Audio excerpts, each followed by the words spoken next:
Have you noticed that your makeup tends to make your wrinkles stand out more, create more texture under your eye? You can't ever seem to get your makeup to look smooth and not crease? Well, I'm going to show you a way that you can do your makeup that will not emphasize wrinkles or cause creasing, or cause texture, all paying attention to the areas of your face and how it moves. We have two kinds of areas on our face. We have high movement and high texture areas, and we have low movement and low texture areas. On the low movement and low texture areas, those are the places that we don't have to be as careful. So that's going to be your areas like right here, or maybe along the top of your forehead, or on your nose. These are areas that do not move through the day, so there's no opportunity for makeup to crease.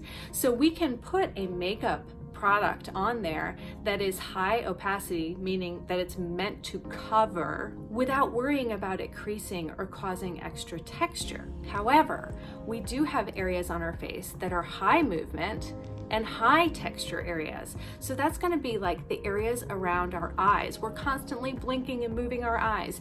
On our forehead, because we're expressing ourselves. Now that depends on if you have Botox or not and how much movement you have on your forehead, but this is an area that we typically see movement. Around our mouth, because we talk all day and this area is all going to move. And depending on if you have large pores like in this area or on your nose, that could be a high texture area. So those are the areas that we're going to want to use a color solving makeup, meaning it's based on color science and uses a very low opacity just on the excess color to filter out distractions. This is going to leave zero creasing, not emphasize wrinkles. It's not going to move, wrinkle throughout the day because there's hardly going to be any makeup on. The two products that I like to use, one is Saint 3D foundation, and I like to use that on my low movement, low texture areas, and the other is Saint Demi color, which is based on color science, and I like to use that on my high texture and high movement areas. So I'm going to show you what I do and how I use the makeup. This is what my palette looks like. Everything that I need is right here. I've got my 3D makeup right here. This is for my low movement and low texture areas. I've got a lip and cheek color, I've got illuminator, and right here is my color solving colors, my Demi color that I'm going to use on my high texture and high movement areas. So let's get to it. I'm starting with contour on my low movement areas. I check my forehead to make sure I'm steering clear of the wrinkles, and I'm just contouring under my cheekbones, top of my forehead, under my jawline, and on my nose because I do not have large pores there. Now I'm using my main highlight color, and I'm making sure that I stay away from that eye socket, so just on those low movement areas.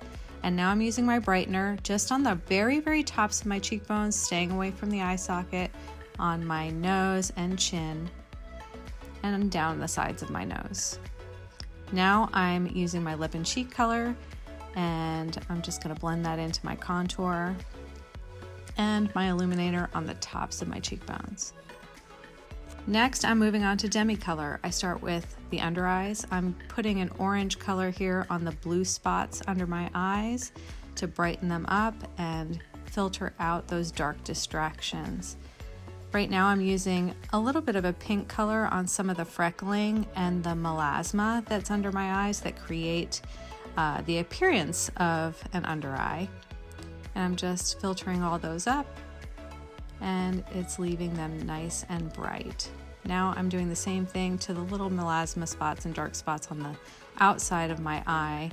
I'm using a combination of orange and pink, and the same thing on the melasma spot on the inside of my eye.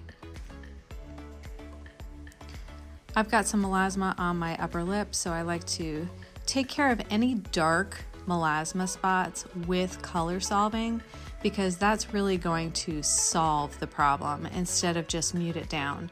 So here you see me going in after I have done my 3D and just taking care of those dark spots that still remain. I've got some dark freckles here that I'm just filtering right out, and it balances the whole area.